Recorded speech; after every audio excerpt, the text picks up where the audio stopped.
जब तक मुसलमान का खून ओवैसी के शेरवानी से नहीं लगेगा, ओवैसी के कलेजे को ठंडक नहीं पहुंचेगी। तो फिर मूवमेंट काहे के लिए? पार्लियामेंट से वापस होना चाहिए। हम तो 370 को भी वापस करवाएंगे। हमारी पार्टी में कोई नहीं आएगा सर, अगर आप ऐसे लोग बिठाएंगे सर। जाहिल आजम, अब बोलो। मैंने बोला। हाँ फिर क्या गलत बोला मैंने? का इंसान ऐसे ये कह देंगे कि मैंने क्या गलत बोला, इनके पास कोई तर्क होगा कहने का? उसे निकल जाएगा सर, और कुछ इस बात खत्म कर लूं सौरभ भाई? खत्म कर लीजिए, अब आप ही हैं बात करने के लिए, और तो कोई है नहीं।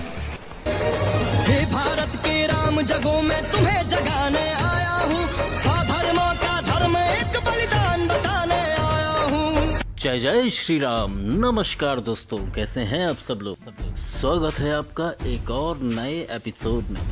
आज की डिबेट बेहद इंटरेस्टिंग होने वाली है, क्योंकि यहाँ पर आप देखेंगे कि रिजवान अहमद ने कैसे एक ही बॉल में 2 विकेट गिरा दिए। साथ ही साथ में आप ये भी देखेंगे कि तस्लीम रहमानी 370 तक वापस लाने के लिए आंदोलन के मूड में है, और भी बहुत कुछ मिलेगा यहाँ। तो बिना समय गवाए चलिए डिबेट आरंभ करते हैं। जय जय श्री राम। देखिए, शाहीन बाग बना भी और लोगों ने प्रदर्शन भी किया, जामिया पे भी किया, पूरे हिंदुस्तान में बहुत जगहों पर हुआ। पहले तो मोहसिन दादा ये बताएं कि शाहीन बाग में कौन सा ऐसा संविधान के खिलाफ काम हुआ जिसके खिलाफ आपको कोई एक्शन लेना पड़ा? जिन किसानों के बारे में आप बता रहे हैं कि मोदी जी ने कहा कि हम समझा नहीं पाए इसलिए वापस ले रहे हैं, उन्हीं किसानों को आप लोगों ने आतंकवादी कहा, खालिस्तानी कहा, गुंडा कहा, देशद्रोही कहा, देश तोड़ने वाला कहा, यहां तक कहा आपकी एक सो कॉल्ड सपोर्टर नेता ने कि जो वहां महिलाएं, बुजुर्ग महिलाएं बैठी हैं, वो 500-500 रुपए लेती हैं रोज जी, दिहाड़ी पर आती हैं, और उसके बाद में फिर आपको अपना कानून वापस लेना पड़ा क्योंकि आप चुनाव हारने वाले हैं। आपको डर था, और ये डर अच्छी बात है, ये डर होना चाहिए।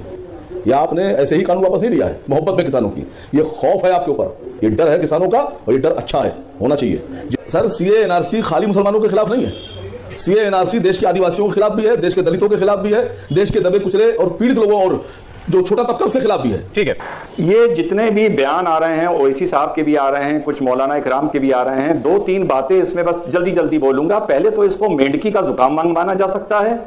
दूसरा, कौवा चला अपनी हंस की चाल अपनी चाल भूल गया, ये माना जा सकता है। और तीसरा, खिसियानी बिल्ली खंबा नोचे, ये माना जा सकता है। अब वकार भाई ने कहा पूरे हिंदुस्तान में प्रदर्शन हुए। नहीं वकार भाई, कुछ शहरों के मुस्लिम बहुल इलाकों में प्रदर्शन हुए, चाहे लखनऊ का घंटा करता, चाहे दिल्ली का शाहीन बाग। तीसरी बात उन्होंने बोला कि संविधान हमें प्रोटेस्ट का अधिकार देता है, तो इस अधिकार के चलते क्या आप रास्ता रोक लोगे?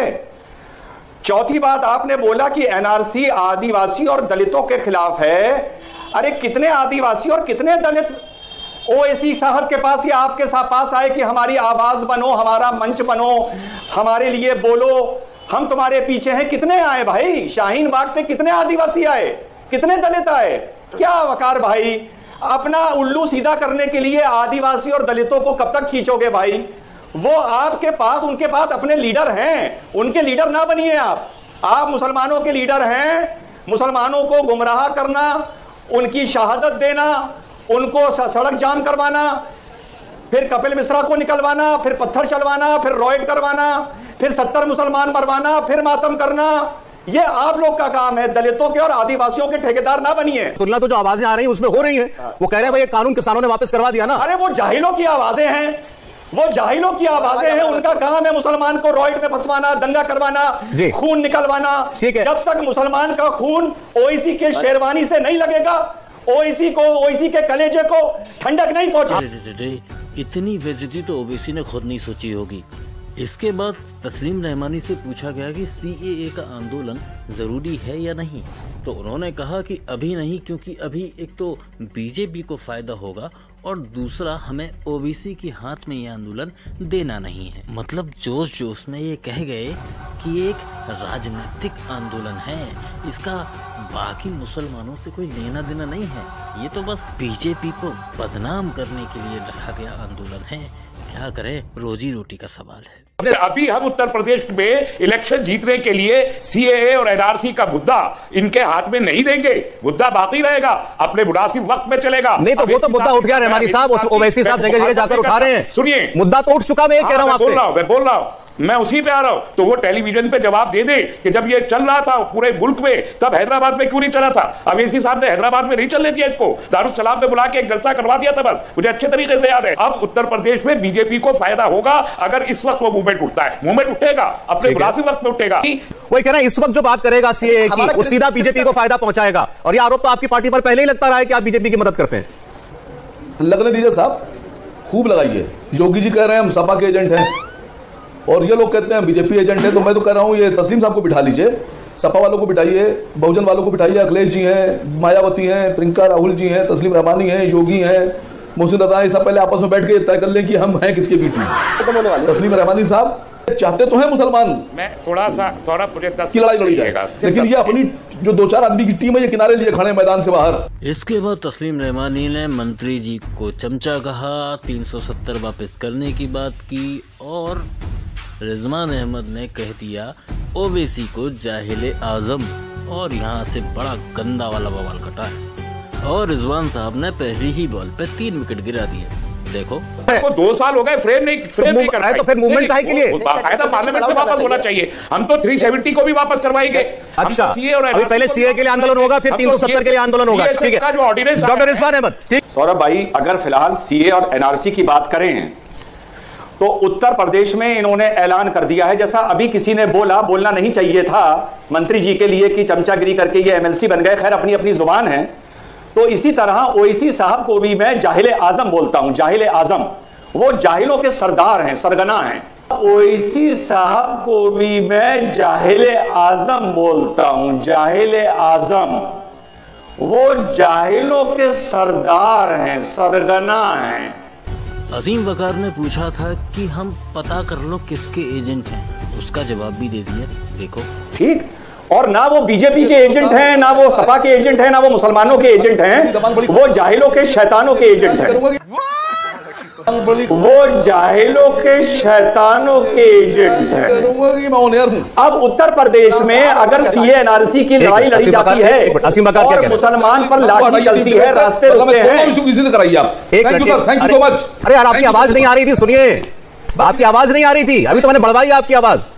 लगाइए इसको। मैं नहीं बैठूंगा आपके चैनल पर। अरे ये क्या औकात है इस आदमी की, 2 टके का आदमी। अरे आप मुझसे बात कीजिए ना। मैं ऑन एयर का भी ख्याल नहीं करूंगा। अरे आप पहले ईयरपीस लगाइए। औकात मुझे बेहतर पता है सर। ईयरपीस लगाइए, आप मुझसे बात कीजिए। अगर आपको लगता है कि इससे शो चला लेंगे, चलाइए शो भाई। अगर आपको लगता है कि इससे शो चला लेंगे, चलाइए शो भाई। Sorry sir. अरे हटाइए इसको, शो से हटाइए, शो से इसको, कैमरा हटाइए। मैं इनको नहीं हटा सकता, मैं आपको नहीं हटा सकता। ऐसे नहीं, कैमरा से इसको हटाइए, अदरवाइज आई एम गोइंग। ऐसे नहीं, ऐसे नहीं, ऐसे नहीं, ऐसे नहीं। Thank you sir. अरे आप अगर बात करेंगे तो आगे बात बढ़ेगी। एक बात तो आप हमारे नेता को बैठ जाहिल भाई कराएंगे, जो बोलना बोलिए। अरे आपको इनको लिए जो बोलना बोलिए। जाहिल इंसान से अब तुम्हारी प्रॉब्लम हो रही है पकड़। जूते को कम बोलूंगा, आप बुर्का लोग आ रहे हैं यहाँ पे। मैं आपको बोलूंगा, मैं आपको बोलूंगा, मैं आपके लोगों को बोलूंगा। तुम्हारी प्रॉब्लम हो रही है, ये अब तुम्हारे प्रॉब्लम हो रही है। जब मंत्री को चमचा बोला जा रहा था। ऐसा रहमानी, एक मिनट, ऐसा रहमानी साहब, एक मिनट, डॉक्टर रहमानी, एक मिनट, ठीक। मैं आप में से एक भी व्यक्ति को ना जाने के लिए कह सकता हूं, आपकी मर्जी के खिलाफ आपको बैठा भी नहीं सकता हूं। एक मिनट, डॉक्टर रहमानी, आसिम वकार नाराज हुए, इनके नेता को बोला, मैं समझ सकता हूं। आपने अभी इसी प्रोग्राम में 5 मिनट पहले आपने मोहसिन रजा के लिए क्या बोला था? क्या बोला था इन्होंने? अरे आपने 5 मिनट पहले मोहसिन रजा के लिए क्या बोला था? हमारी पार्टी तो कोई नहीं। क्या बोला था बताइए, क्या बोला था? इन्होंने तो नहीं कहा कि आपको मैं शो से हटाऊं। क्या बोला था? आसिम वकार नाराज होता है, मैं समझ सकता हूं। टिकट मिला था, आप नाराज हो रहे हैं ओवैसी जी के लिए, ये मेरी समझ से परे। कहा कि ना पहले मैंने नहीं बोला था।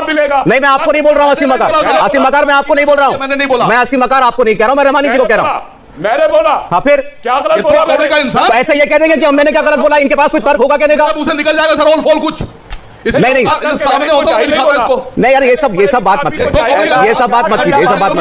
आई बात समझ में, तुम भी लखनऊ में हो, अपनी हैसियत में रहो, समझे? हमारी पार्टी से कोई नहीं आएगा सर अगर आप ऐसे लोग बिठाएंगे सर। जाहिल आजम, जाहिल आजम, जाहिल आजम, अब बोलो।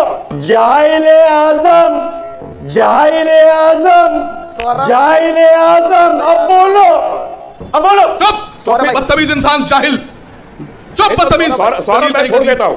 मुसलमानों को मरवाने का काम करता है। मैं सर आपके ब्लैकमेल में नहीं आऊंगा। मैं रोज देखता हूं, मैं रोज प्रोग्राम करता हूं, कौन क्या क्या कह के जाता है, मैं बहुत बेहतर जानता हूं। Sorry sir. या तो इसे नहीं, आपकी मर्जी है ना। ऐसे मैं आपके कहने से नहीं हटाऊंगा किसी को, आपके कहने से मैं नहीं हटाऊंगा, बाकी फैसला आपका है। तो मैं हट जाता हूं। मैं आपकी मर्जी है, ये आपकी मर्जी है, ये कोई बात नहीं हुई। आप कह देंगे एक गेस्ट को हटाओ, क्यों हटा दूं? और क्या क्या बोला जाता है एक दूसरे को, वो भूल गए सब लोग। प्रधानमंत्री को चोर डकैत न जाने क्या क्या टीवी पे आकर लोग कहते हैं, लोग सुनते हैं, फिर आगे उसका जवाब भी देते हैं। बिल्कुल। लेकिन इस बात खत्म कर लूं सौरभ भाई? खत्म कर लीजिए, अब आप ही हैं बात करने के लिए, और तो कोई है नहीं।